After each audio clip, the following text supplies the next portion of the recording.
What is going on, everybody? Just the Savage here, aka the Spectrum Gamer, and welcome back to another Terraria Let's Play video. And today we are going to be starting up episode 2 of our Terraria adventure. Last time on this series we talked about how to make your own character, how to make your own world, and we made a very basic base. Today, since it's almost nighttime, I am going to share with you guys how to make wooden armor and how to survive your first night. First off, you want to go over to your crafting table and you want to go into its crafting menu using the escape key, the same key you use to access your inventory. Excuse me, that was my pen. Go over there now. Okay, thank you. So anyway, as I was saying, over here you're going to see a bunch of different things that you can create in this menu. So you can create a number of different things such as doors, walls, torches, platforms, just everything you have. Now this is just a small fraction of what you can create in the game. Because we're in pre-hard mode, our resources are pretty limited, primarily because we don't have a lot of stuff. So what I'm going to do first is I'm going to create myself a full suit of wooden armor, a very basic armor set that you can make. It requires, the helmet of course requires 20 wood, the chest plate requires 30, and the greaves cost 25. I'm also going to be making myself a wooden sword, a wooden hammer, and a wooden bow. That will give us like a general idea of what we're going to be working with throughout the game. We're going to be using the copper pickaxe for a while now until we can get some better materials, because anything is better than copper at this point. Even lead is better than copper. So we're just going to create this, and then we're going to drag it into this side here. And this side actually equips the armor, to your character so that he will get all of the buffs and all of the advantages. This is your vanity section. If you really love a set of armor and you just don't want to get rid of it, but you know that you have a better armor set, you can put the better armor set in here and then put your favorite armor set in here, and your character will look like he's wearing your favorite armor set when he's actually wearing the better armor. So now that we have a full suit of wooden armor, we can now start creating the weapons. So we're gonna make a wooden sword. Okay, we didn't get any special prefix, either good or bad, so it's just a standard wooden sword. Next we're gonna make the wooden hammer, and the wooden hammer will actually allow us to break walls. Like say if you make a mistake while you're building, you can if a wall is like right here or right here, somewhere up here, you can simply break it with your hammer, but it's a little tricky. You can also change the look of the blocks to make it look more authentic, a little more professional with the hammer. There's just tons of things that you can do with the hammer. And then, because I know we don't have any arrows yet, but I'm going to make a bow.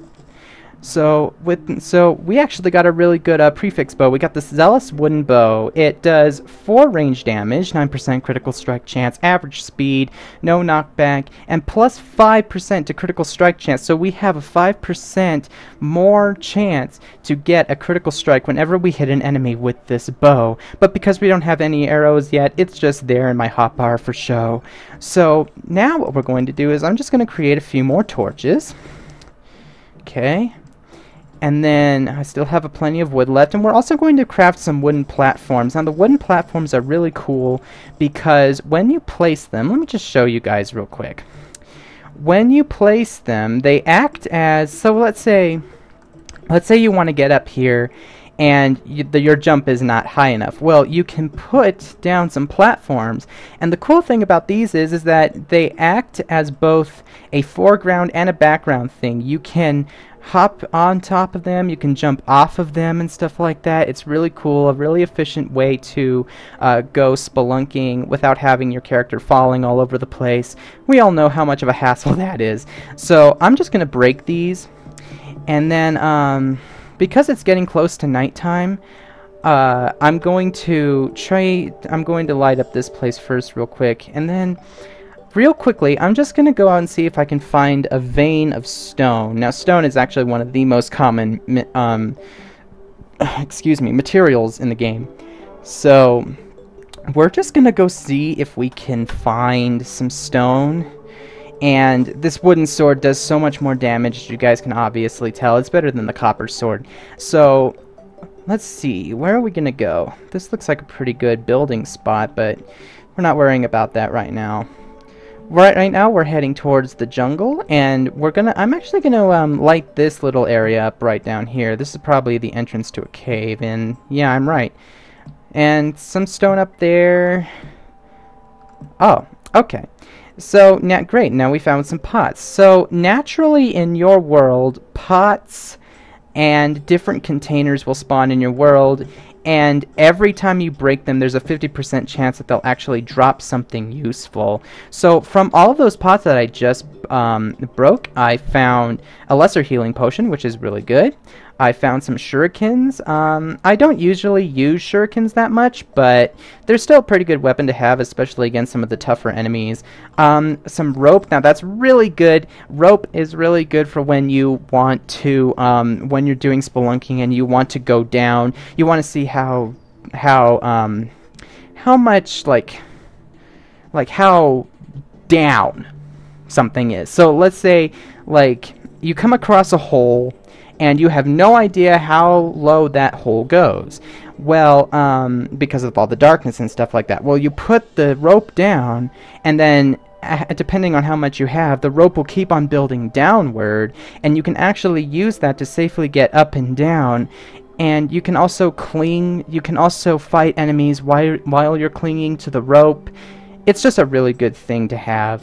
So there's that. Got some gel. Oh yeah, we got the gel from the slime, never mind. And we found a mushroom, and the mushrooms are actually used to make the lesser healing potion, so that's actually really good. We also have some acorns, which allows us to grow some more trees. So without further ado, let's just keep on going. So, oh, this is one of the things that you want to keep an eye out for. Chests will randomly spawn in your world, so it's always a good idea to keep an eye out for them. You open them using your mouse 2 button, and they will hold a different variety of items. So we actually got some more rope. Nice. We got some shine potions, and emits an aura of light. And I'm not really a big fan of alchemy in this game, but I know it's actually one of the critical things to do once you enter hard mode. But shine potions are actually really good for like when you're exploring like dark places. So I'm just going to take those, and we were lucky. We actually found some wooden arrows, which is good. So I'm just going to put these in this ammo part, like right here. This is where you put all of your ammo and stuff like that. Even if you put it in your general inventory, the computer is still going to see it as ammo for your weapon, so it's still going to count it. There's going to be like a little number up here that shows you how much of a certain type of ammunition you have, the ammunition that the weapon uses. So right now we have 26 arrows. That's not much. We're going to need a whole lot more than that. And we also got lucky. We got 4 recall potions. Recall potions teleport you to your home. They will teleport you to your default spawn point. And until you can find a magic mirror, these are essential. Then we have a herb bag. It's one of those things where you right click to open, and when we open it, we get these different things. We get these different seeds. We get these different materials and stuff like that. We got water leaf, which is essential for making what is it called? Oh yeah, iron skin potions. We also got some day bloom, which is also for another potion we need. Moonglow seeds and water leaf seeds. So that is pretty good. And then last but not least, we got some glow sticks. And the glow sticks are really good because they're like underwater torches. Just think of them like that. So I'm going to mine this chest, and I'm going to continue. So okay, so now we're just going to continue on a little more, and because the music has changed, it's officially nighttime. So I'm actually going to switch over to a new segment because this one's about to run out of time. I'm going to start up a new segment, and then we'll just continue from there, okay? I will see you guys in a second. Okay, and we're back. I did not want the video to just cut out all of a sudden, right in the middle of me talking, because that's what happened in the last video. But, so yeah, so basically, yeah, this is what you do in the very beginning, and I just took a lot of damage, and now I'm fighting an enemy I can't even see. Oh my gosh. 68 health. Okay. Okay, good. Now, one thing that you have to keep in mind is that every zombie has a different resistances, so naturally. So some zombies will be more resistant to knockback from your weapon than others. But that's when the bow comes into play, and these demon eyes, these little flowing eyes, usually have quite low resistance to knockback. So, and they're actually pretty easy to kill. And oh, yeah, that's right. There's a desert biome not too far from where I am. So yeah, this is an Antion Swarmer, and because I have... yeah, I just died. Yeah, well... well, I guess that's okay. I mean, we actually got some pretty good stuff on that run. So, I'm actually going to place down this chest. Now, one thing that you guys really need to keep in mind about this game is that your inventory will fill up super duper fast. So, you have to make sure that you have a lot of chests with you at your disposal. You can also craft them using wood and iron, but I wouldn't recommend like making too many of them too quickly. But you play the game however you want to play it. I'm just here to, you know, just show you guys like how it's done in some portions. If you watch my very first video, you will hear me complain about inventory space. Inventory space in this game is so crucial because if you go down to the underworld and you fight and you get some really cool stuff, your inventory is going to be full in a matter of seconds, so you need to be careful. Oh my gosh, I'm being massacred. Okay, so here's a falling star. We're just going to go pick this up real quick. Falling stars are actually used to make jester arrows and mana crystals, which permanently increase your mana by 20 points, which is really good because I liked using a different assortment of weapons such as melee, ranged, magic, summoning, all of that. Yeah, like I said in the previous video, class doesn't really matter to me. So I need to use these arrows sparingly. Okay, I didn't really take my advice there, but yeah, the arrows have a 50% chance of dropping themselves whenever you fire them, and which is actually really efficient, but it can make your place look a little messy. And for those of you who might not notice, nighttime is actually a little bit longer than daytime. I don't know why they did that, but they're the creators of the game. I can't judge them for what they do, so I think in order to make it a little easier to see what's coming, I'm going to put torches on the outside of my house. Now, the NPCs in this game can actually be pretty stupid. Like, they'll open doors and then they'll forget to close them. But I wish there was a mod that would fix that. So if you're watching this and you're a modder of Terraria, then there's an idea for you. But so yeah. So that first quote-unquote attempt at spelunking did not go very well because I died in the darkness. But hey, that's actually a good idea for a good name for a new song. But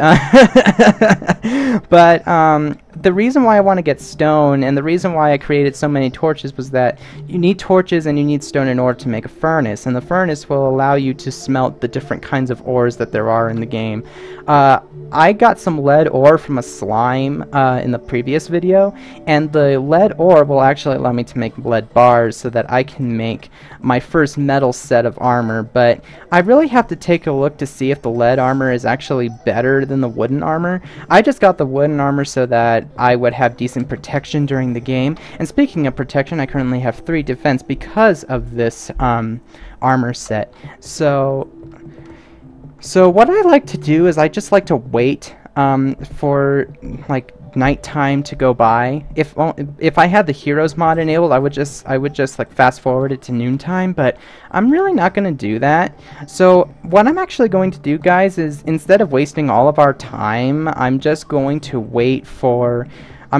pause the video where it is right now, and then I'm just going to wait for daytime, and then when it turns back to daytime, I'll come back.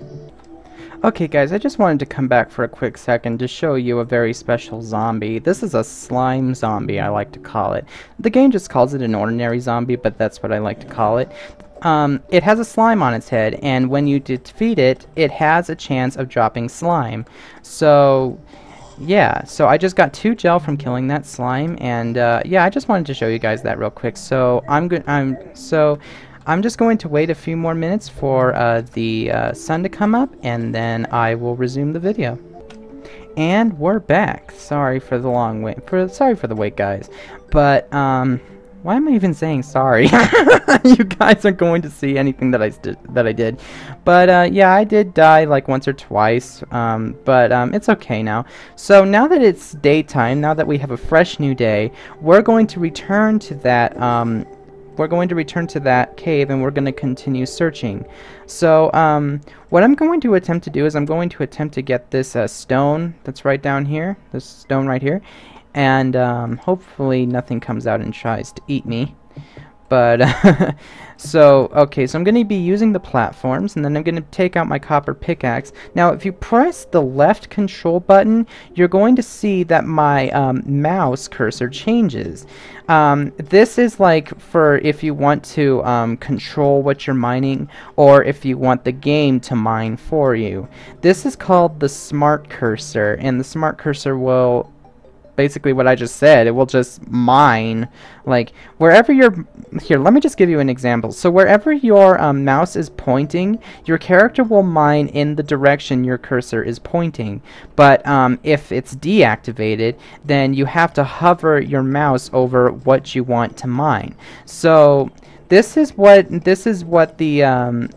the standard mode for your cursor in this game. And then let me just get these blocks here. I'm jumping like a maniac. Okay, there we go, and there we go, and okay, there we go. So now I'm going to show you guys what the smart cursor does. So you're going to notice that wherever I put my cursor, the pickaxe is going to remain right next to my cursor. Now in the standard form, you have a certain limit to how far you can reach it when you do a specific thing. The range depends on what tool you're using. So I believe with the pickaxe and the axe, it's pretty much the same. But yeah, you have to be very close. I believe there is an accessory in the game that increases your range, but we're just gonna have to search for that later. And we're gonna kill this slime real quick before we take care of the rest of this stone. Okay, and then we're going to mine out the rest of this stone using the smart cursor. So keep in mind that wherever your cursor is pointing, your character is going to mine in that direction. So because I am currently mining at a diagonal, he is going to mine diagonally down toward the cursor, and you can do this with pretty much anything, but I would not recommend it for certain things like the sword, because it's useless, and the bow. But the bow and the sword are like self-aiming, so meaning you have to aim them yourself no matter what. So I'm gonna kill these slimes and pick up this wooden arrow, all this money, and a lens. A lens is actually used to make a couple of different things. You can make goggles, and you can also make a suspicious-looking eye, which summons one of the first bosses in the game called the Eye of Cthulhu. And the Eye of Cthulhu is summoned with the suspicious-looking eye, and it can only be spawned at night. But we're not anywhere near the point to where we can defeat the Eye of Cthulhu just yet, so we're not going to worry about that right now. I mean, we can't anyway because I don't have enough lenses to do it, and plus I don't even know where a crimson altar is. So we'll cross that bridge when we get to it. But right now I'm just focused on getting some stone, and I'm gonna switch over to my sword, and I'm gonna kill this slime because I don't want to be killed. I mean, who wants to be killed in this game anyway? But no one's perfect. If you guys know of anyone who's done like a really like a I'm sorry, like a flawless playthrough of this game, like they went through the entire game without taking any damage, which I think is impossible, then please let me know down in the comments. But I am going to get some more of this stone. I'm going to end this segment of the video because I'm about to hit the 10-minute mark, and then I will start up the next segment. I will see you guys in a second. Okay guys, we are back, a fresh new segment, so 10 more minutes for me. So I'm going to continue downward. I'm going to be very careful. I'm just lucky I didn't take any fall damage. These so many slimes. You see what I'm talking about, guys? Everything you do, slimes just have to get involved somehow. But slimes are not the only annoying enemy in this game, believe me. But but yeah, we'll cross that bridge when we get to it as well. But hopefully that slime doesn't follow me down here. Well, of course it's gonna follow me down here because it's a slime. Okay, you are really getting on my nerves. You are getting on my nerves, slime. I'm sorry. I'm very sorry, guys. Oh my gosh, it's slime mania down here. Oh, I swear. But it's a good thing we're not doing the slime rain. So this is actually our first ore that we've encountered. This is tin ore. And tin ore, I believe, is actually better than wooden armor. So I'm just going to pick that up for now. I may not use it, but you never know with me. So yeah, so man, this thing goes down quite a bit. I'm surprised I didn't see this when the world was being created. But yeah, we're just going to keep on going down here. Down, down, down. Okay. Okay, we're actually getting a little bit closer. Why did I just set down 2 torches? Oh my gosh, I am so click happy right now. Okay, so I'm just going to set down some more rope just to be careful.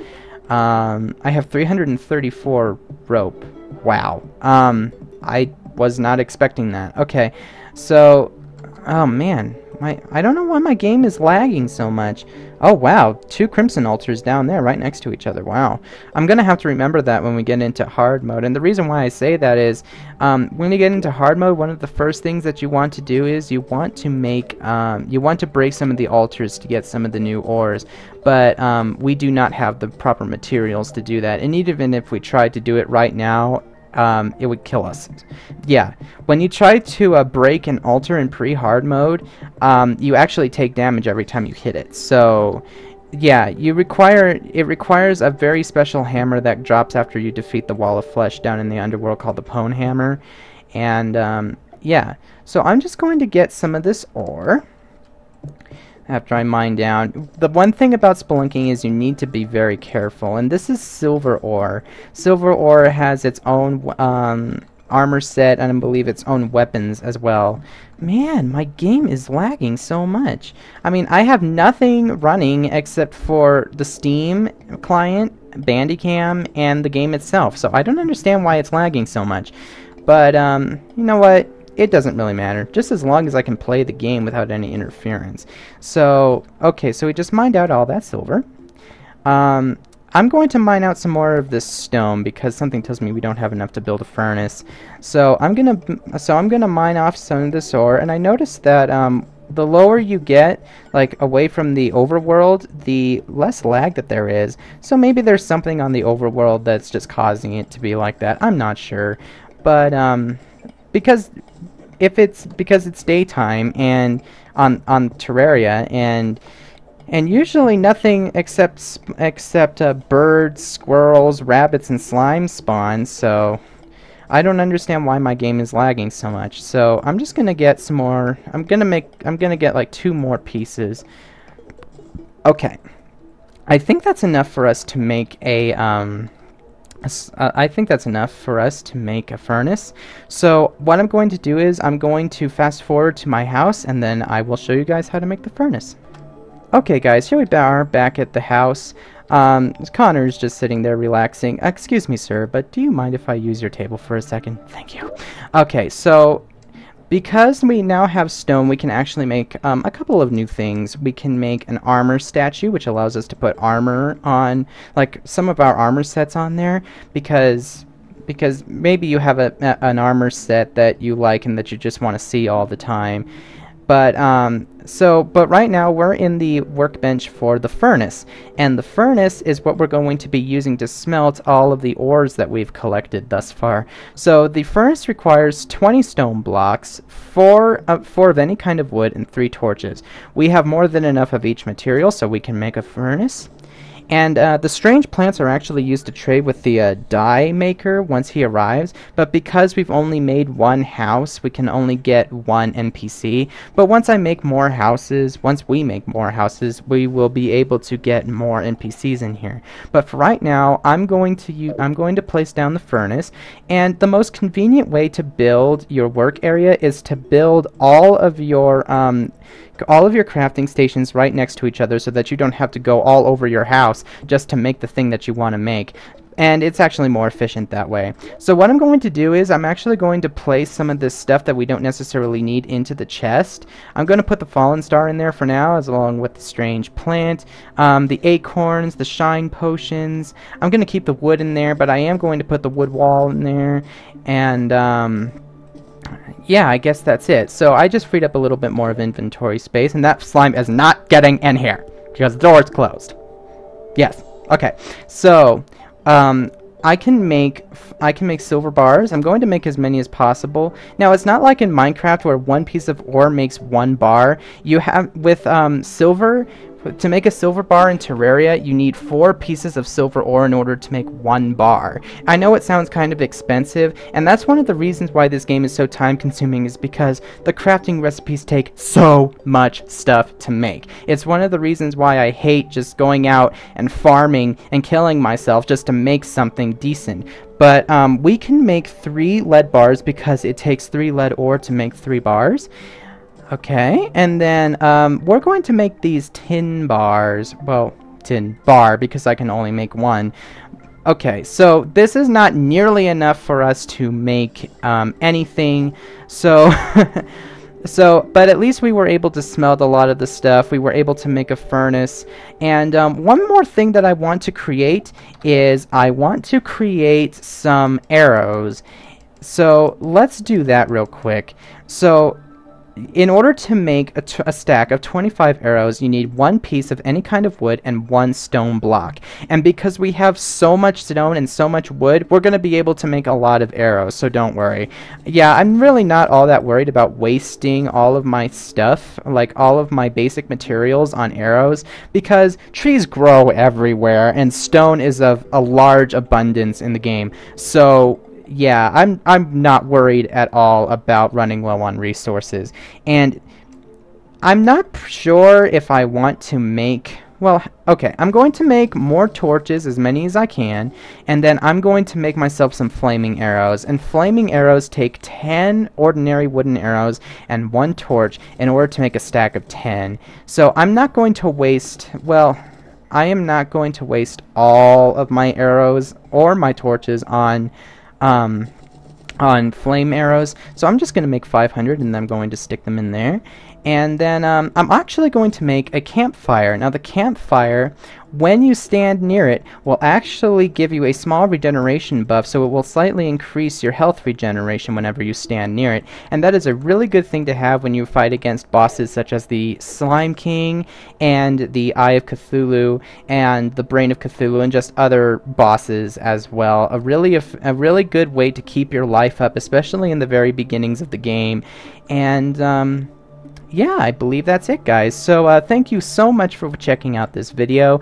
I really hope that you guys have enjoyed it so far. I know it really didn't seem like I did much of anything today, but at the same time, in the beginning of pre-hard mode, the game can be pretty boring and pretty repetitive, but once you get past a certain point, the game will become a lot more interesting. So I'm actually going to end the video off here, guys. Thank you so much for watching. This is just the Savage, aka the Spectrum Gamer. Like and subscribe if you want to. Don't forget to like that like button, and I will see you all in part 3.